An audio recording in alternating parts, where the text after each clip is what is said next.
ಅಖಿಲ ಕರ್ನಾಟಕ ರಾಜ್ಯ ಸರ್ಕಾರಿ ಮಹಿಳಾ ನೌಕರರ ಸಂಘದ ವತಿಯಿಂದ ಸಂಘಟನೆಯ ರಾಜ್ಯಾಧ್ಯಕ್ಷರಾದ ರೋಶಿನಿ ಗೌಡ ಹಾಗೂ ರಾಜ್ಯದ ಎಲ್ಲ ಪದಾಧಿಕಾರಿಗಳು ಸದಸ್ಯತ್ವ ಅಭಿಯಾನ ಕಾರ್ಯಕ್ರಮ ಹಾಗೂ ಕ್ಯಾಲೆಂಡರ್ ಬಿಡುಗಡೆ ಪತ್ರಿಕಾ ಭವನದಲ್ಲಿ ಆಯೋಜನೆ ಮಾಡಲಾಯಿತು.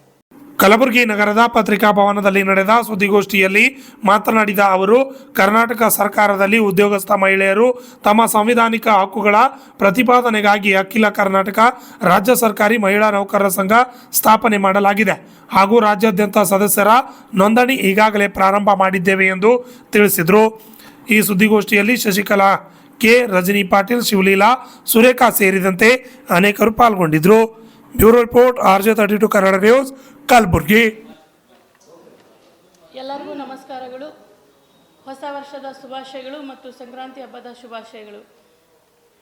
ಇವತ್ತಿನ ದಿನ ಅಖಿಲ ಕರ್ನಾಟಕ ರಾಜ್ಯ ಸರ್ಕಾರಿ ಮಹಿಳಾ ನೌಕರರ ಸಂಘದ ವತಿಯಿಂದ ನಾವು ಮತ್ತು ನಮ್ಮ ರಾಜ್ಯ ಖಜಾಂಚಿಗಳಾಗಿರ್ತಕ್ಕಂಥ ವೀಣಾ ಕೃಷ್ಣಮೂರ್ತಿಯವರೇ ಮತ್ತು ಸಂಘಟನಾ ಕಾರ್ಯದರ್ಶಿಗಳಾಗಿರ್ತಕ್ಕಂಥ ಎಂ ಆಶಾರಾಣಿ ಮೇಡಮ್ ಅವರೇ, ಈ ಜಿಲ್ಲೆಯ ಜಿಲ್ಲಾಧ್ಯಕ್ಷರಾಗಿರ್ತಕ್ಕಂಥ ರೇಣುಕಾ ಡಂಗೆಯವರೇ ಹಾಗೂ ಪ್ರಧಾನ ಕಾರ್ಯದರ್ಶಿಗಳಾಗಿರ್ತಕ್ಕಂಥ ರಜನಿಯವರೇ ಮತ್ತು ತಾಲೂಕು ಅಧ್ಯಕ್ಷರೇ ಮತ್ತು ಇನ್ನಿತರ ಎಲ್ಲ ಪದಾಧಿಕಾರಿಗಳೇ, ಈ ಒಂದು ಪತ್ರಿಕಾಗೋಷ್ಠಿಗೆ ಮಾಧ್ಯಮ ಎಲ್ಲ ವರದಿಗಾರರು ಮತ್ತು ಸಂಪಾದಕರೇ ಹಾಗೂ ಮತ್ತು ಇನ್ನಿತರೆ, ನಾವೆಲ್ಲರೂ ಇವತ್ತು ನಮ್ಮ ಅಖಿಲ ಕರ್ನಾಟಕ ರಾಜ್ಯ ಸರ್ಕಾರಿ ಮಹಿಳಾ ನೌಕರರ ಸಂಘಟನೆ ವತಿಯಿಂದ ಜಿಲ್ಲಾ ಪ್ರವಾಸ ಕಾರ್ಯಕ್ರಮ, ಜಿಲ್ಲೆಗಳ ರಾಜ್ಯ ಪ್ರವಾಸ ಕಾರ್ಯಕ್ರಮ ಮತ್ತು ಸದಸ್ಯತ್ವ ಅಭಿಯಾನ ಮತ್ತು ಕ್ಯಾಲೆಂಡರ್ ಬಿಡುಗಡೆ ಒಂದು ಕಾರ್ಯಕ್ರಮವನ್ನು ಹಮ್ಮಿಕೊಂಡಿದ್ದೇವೆ ಕಲಬುರಗಿ ಜಿಲ್ಲೆಯಲ್ಲಿ. ಅದರ ಪ್ರಯುಕ್ತ ಇವತ್ತು ಪತ್ರಿಕಾಗೋಷ್ಠಿಯನ್ನು ಹಮ್ಮಿಕೊಂಡಿದ್ದೇವೆ. ನಮ್ಮ ಸಂಘಟನೆಯ ವಿಚಾರವಾಗಿ ಹೇಳಬೇಕು ಅಂತಂದರೆ, ರಾಜ್ಯದಲ್ಲಿ ಪ್ರಪ್ರಥಮ ಬಾರಿಗೆ ಕರ್ನಾಟಕದ ಆಡಳಿತದಲ್ಲಿ ಮಹಿಳಾ ನೌಕರರು 52% ಕಾರ್ಯನಿರ್ವಹಿಸ್ತಾ ಇರಬೇಕಾದ್ರೆ ಎಲ್ಲ ಇಲಾಖೆಯಿಂದ ಎಲ್ಲ ವರ್ಗದ ಮಹಿಳೆಯರನ್ನು ಸೇರಿಸಿ ಒಟ್ಟುಗೂಡಿಸಿ ಒಂದು ವೇದಿಕೆ ಅಡಿಯಲ್ಲಿ ಅಖಿಲ ಕರ್ನಾಟಕ ರಾಜ್ಯ ಸರ್ಕಾರಿ ಮಹಿಳಾ ನೌಕರರ ಸಂಘಟನೆ ಅಂತಕ್ಕಂಥದ್ದನ್ನು ದೇಶದಲ್ಲಿ ಮತ್ತು ಕರ್ನಾಟಕದಲ್ಲಿ ನಾವು ಸ್ಥಾಪನೆ ಮಾಡಿದ್ದೇವೆ. ಅದರ ಅಡಿಯಲ್ಲಿ ಅನೇಕ ಕಾರ್ಯಕ್ರಮಗಳನ್ನು ನಾವು ಈಗಾಗಲೇ ಹಮ್ಮಿಕೊಂಡಿದ್ದೇವೆ. ಅದರಂತೆ ಹಿಂದಿನ ಒಂದು ತಿಂಗಳ ಡಿಸೆಂಬರ್ 4ನೇ ತಾರೀಕು ಬ್ಯಾಂಕ್ವೆಟ್ ಹಾಲ್ ವಿಧಾನಸೌಧದಲ್ಲಿ ಋತುಚಕ್ರ ರಜೆಯನ್ನು ನಮ್ಮ ಸಂಘಟನೆಯ ವತಿಯಿಂದ ನಾವು ಸತತ ಪ್ರಯತ್ನದ ಮೂಲಕವಾಗಿ ಸರ್ಕಾರಕ್ಕೆ ಅನೇಕ ಮನವಿಗಳನ್ನು ಸಲ್ಲಿಸಿ ಬೇಡಿಕೆಗಳನ್ನು ಇಟ್ಟು ಸರ್ಕಾರ ಅದನ್ನು ಸ್ಪಂದಿಸಿ ಋತುಚಕ್ರ ರಜೆಯನ್ನು ಘೋಷಣೆ ಮಾಡಿರುವ ಪ್ರಯುಕ್ತ ವಿಧಾನಸೌಧದ ಬ್ಯಾಂಕ್ವೆಟ್ ಹಾಲಿನಲ್ಲಿ ಅದ್ಧೂರಿಯಾಗಿ ಮಾನ್ಯ ಮುಖ್ಯಮಂತ್ರಿಗಳಿಗೆ, ಉಪಮುಖ್ಯಮಂತ್ರಿಗಳಿಗೆ ಹಾಗೂ ಕಾರ್ಮಿಕ ಇಲಾಖೆಯ ಸಂತೋಷ್ ಲಾಡ್ ಅವರಿಗೆ ಮತ್ತು ಮಹಿಳಾ ಮತ್ತು ಮಕ್ಕಳ ಕಲ್ಯಾಣ ಇಲಾಖೆಯ ಸಚಿವರಾಗಿರ್ತಕ್ಕಂಥ ಲಕ್ಷ್ಮೀ ಹೆಬ್ಬಾಳ್ಕರ್ ಮೇಡಮ್ ಅವರಿಗೆ ಮತ್ತು ಕಾನೂನು ಸಚಿವರಾಗಿರ್ತಕ್ಕಂಥ HK ಪಾಟೀಲ್ ಸರ್ ಅವರಿಗೆ ಮತ್ತು ಎಲ್ಲ ಸಚಿವ ಸಂಪುಟದ ಸಚಿವರುಗಳಿಗೂ ಕೂಡ ಅಭಿನಂದನಾ ಕಾರ್ಯಕ್ರಮವನ್ನು ನಾವು ಹಮ್ಮಿಕೊಂಡಿದ್ದೇವೆ. ಆ ಕಾರ್ಯಕ್ರಮದಲ್ಲಿ ಮಾನ್ಯ ಮುಖ್ಯಮಂತ್ರಿಗಳು, ಉಪಮುಖ್ಯಮಂತ್ರಿಗಳು ಮತ್ತು ಎಲ್ಲ ಸಚಿವರು ಈ ಒಂದು ಸಂಘಟನೆಗೆ ಶಕ್ತಿಯನ್ನು ತುಂಬೋಣ,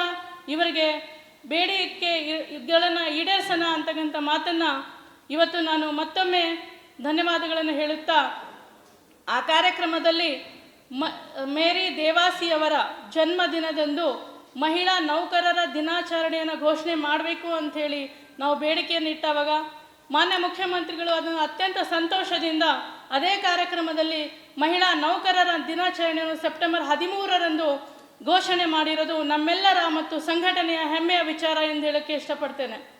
ಅದೇ ರೀತಿಯಲ್ಲಿ ನಮ್ಮ ಸಂಘಟನೆಗೆ ಕೇಂದ್ರ ಸಂಘಕ್ಕೆ ಕಚೇರಿಯನ್ನು ಕೂಡ ನಾವು ಕೇಳಿದಾಗ ಬಾಲಭವನದಲ್ಲಿ ಕಚೇರಿಯನ್ನು ಕೂಡ ಇವರಿಗೆ ಕೊಡಿ, ಇವರಿಗೆ ಶಕ್ತಿಯನ್ನು ತುಂಬಿ ಅಂತಕ್ಕಂಥ ಮಾತನ್ನು ಕೂಡ ಅವರು ಹೇಳಿರೋದನ್ನು ಮತ್ತೊಮ್ಮೆ ಇಲ್ಲಿ ನೆನಪು ಮಾಡೋಕ್ಕೆ ಇಷ್ಟಪಡ್ತೇನೆ. ಅದೇ ರೀತಿಯಲ್ಲಿ ನಾವು ಜಿಲ್ಲೆ ಮತ್ತು ತಾಲೂಕಿನಲ್ಲಿ ಈಗಾಗಲೇ ನಮ್ಮ ಸಂಘಟನೆ ಉದ್ಘಾಟನೆ ಕಾರ್ಯಕ್ರಮಗಳು ಕೂಡ ನಾವು ಹಮ್ಮಿಕೊಳ್ತಾ ಇದ್ದೇವೆ. ಕಲಬುರಗಿ ಜಿಲ್ಲೆಯಲ್ಲಿನೂ ಕೂಡ ಮುಂದಿನ ತಿಂಗಳಿನಲ್ಲಿ ನಾವು ಫೆಬ್ರವರಿ ತಿಂಗಳಿನಲ್ಲಿ ಮಹಿಳಾ ಸಮಾವೇಶ ಮತ್ತು ಕಲಬುರಗಿ ಜಿಲ್ಲೆಯ ಉದ್ಘಾಟನಾ ಕಾರ್ಯಕ್ರಮ ಕೂಡ ನಾವು ಹಮ್ಮಿಕೊಳ್ತಾ ಇದ್ದೇವೆ ಮುಂದಿನ ದಿನಗಳಲ್ಲಿ. ಅದೇ ರೀತಿಯಲ್ಲಿ ನಾವು ಇವತ್ತು ಕರ್ನಾಟಕ ದರ್ಶನ ಕೂಡ ನಮ್ಮ ಭಾಗ್ಯ ಸೌಭಾಗ್ಯ ಅಂತ ಹೇಳೋದಕ್ಕೆ ಇಷ್ಟಪಡ್ತೇನೆ. ನಮ್ಮೆಲ್ಲರಿಗೆ ಅಖಿಲ ಕರ್ನಾಟಕ ರಾಜ್ಯ ಸರ್ಕಾರಿ ಮಹಿಳಾ ನೌಕರರ ಸಂಘದ ವತಿಯಿಂದ ಬೀದರ್ ಜಿಲ್ಲೆಯಿಂದ ಚಾಮರಾಜನಗರದವರೆಗೂ ಕೂಡ ನಾವು ಪ್ರಯಾಣವನ್ನು ಬೆಳೆಸಿದ್ದೇವೆ. ಎಲ್ಲರೂ 1 ತಿಂಗಳ ಕಾಲ ರಜೆಯನ್ನು ತೆಗೆದುಕೊಂಡು ನನ್ನ ಜೊತೆಗೆ ವೀಣಾ ಕೃಷ್ಣಮೂರ್ತಿ ಮೇಡಮ್, ಖಜಾಂಚಿಯವರು ಮತ್ತು ಎಂ ಆಶಾರಾಣಿ ಸಂಘಟನಾ ಕಾರ್ಯದರ್ಶಿಯವರು ನಾವು ಬೀದರ್ನಿಂದ ಪ್ರಾರಂಭಿಸಿ ಇವತ್ತು ನಮಗೆ 2ನೇ ಒಂದು ಜಿಲ್ಲೆ ಕಲಬುರಗಿಯಲ್ಲಿ ಇದನ್ನು ಮಾಡಿ ಮತ್ತೆ ನಾವು ಮುಂದಿನ ದಿನಗಳಿಗೆ ಪ್ರಯಾಣವನ್ನು ಮುಂದಿನ ಜಿಲ್ಲೆಗಳಿಗೆ ಪ್ರಯಾಣವನ್ನು ಬೆಳೆಸ್ತಾ ಇದ್ದೇವೆ. ಇಷ್ಟು ಹೇಳ್ತೇನೆ ಇಷ್ಟಪಡ್ತೇನೆ. ಯಾವಾಗ 2022 ಜೂನ್ 2022 ಜುಲೈ 13ನೇ ತಾರೀಕು ನಮ್ಮ ಸಂಘಟನೆ ರಿಜಿಸ್ಟ್ರೇಷನ್ ಮಾಡಿಸಿದ್ದೇವೆ, ನೋಂದಣಿ ಮಾಡಿಸಿದ್ದೇವೆ.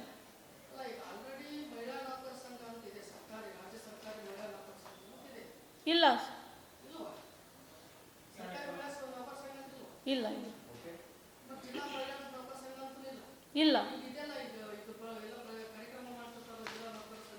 ಮೊನ್ನೆ ಮಾಡಿದ್ದಾರೆ ಸರ್, ಅವರು ಕೂಡ ಮೊನ್ನೆ ಮಾಡಿದ್ದಾರೆ. ಯಾವುದು ಅಂತ ನಮಗೆ ಗೊತ್ತಿಲ್ಲ, ನಮಗೆ ಗೊತ್ತಿಲ್ಲ ಅದರ ಬಗ್ಗೆ. ನಾವು ನಮ್ಮ ಸಂಘ ಯಾವುದಿದೆ ಏನೇನು ಸರ್, ಅದು ಇದೆ ಕಾಮನ್ ನೌಕರರ ಸಂಘ ಇದೆ, ಕರ್ನಾಟಕ ಸರ್ಕಾರಿ ನೌಕರರ ಸಂಘ ಇದೆ. 100 ವರ್ಷದ ಇತಿಹಾಸ ಇದೆ, 100 ವರ್ಷದ ಆದರೆ ಮಹಿಳೆಯರಿಗಾಗಿ ಮಹಿಳೆಯರಿಂದ ಮಹಿಳೆಯರಿಗೋಸ್ಕರ ಮಾಡಿರೋದು ಇದೊಂದೇ ಸಂಘಟನೆ. ಹಾಂ ಹಾಂ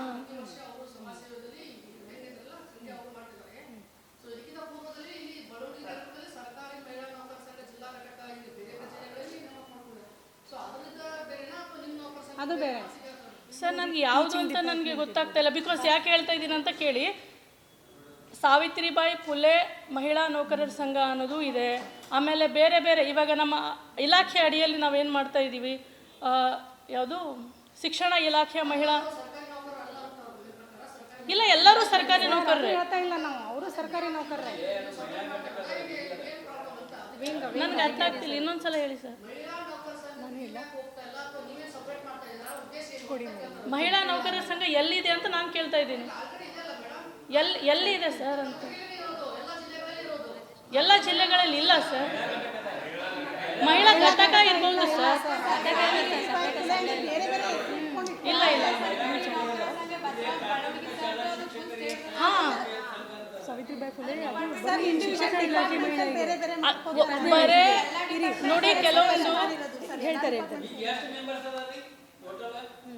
ಸರ್. ನಮಗೆ ಬೈ ಡಿಫಾಲ್ಟ್ ಆಗಿ 52% ಏನು ಮಹಿಳಾ ನೌಕರರಿದ್ದಾರೆ ಅವರು ನಮಗೆ ಸದಸ್ಯರಾಗಿರ್ತಾರೆ. ಈಗ ನಾವು ಮೆಂಬರ್ಶಿಪ್ ಮಾಡಿಸ್ಕೊಂಡು ಹೋಗ್ತಾ ಇದ್ದೀವಿ ಸರ್. ಈಗ ಎಷ್ಟು ಅದಾರ ಅಂತ ಹಾಂ ಮಾಡ್ತಾ ಇದ್ದೀವಿ. ಒಂದು 50,000 ಮಹಿಳಾ ಸದಸ್ಯತ್ವ ನಮಗಿದೆ. 50,000 ಇದೆ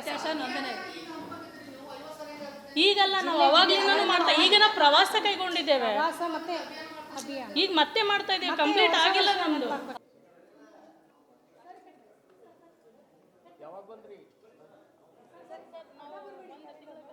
ಪಾಠ ಮಾಡಂತೀರಿ, ಯಾವಾಗ ಹೋಗೋಣ? ಇವತ್ತು ರಜೆ ಹಾಕೊಂಡು ನಾವು ಬಂದೀವಿ. ಮತ್ತೆ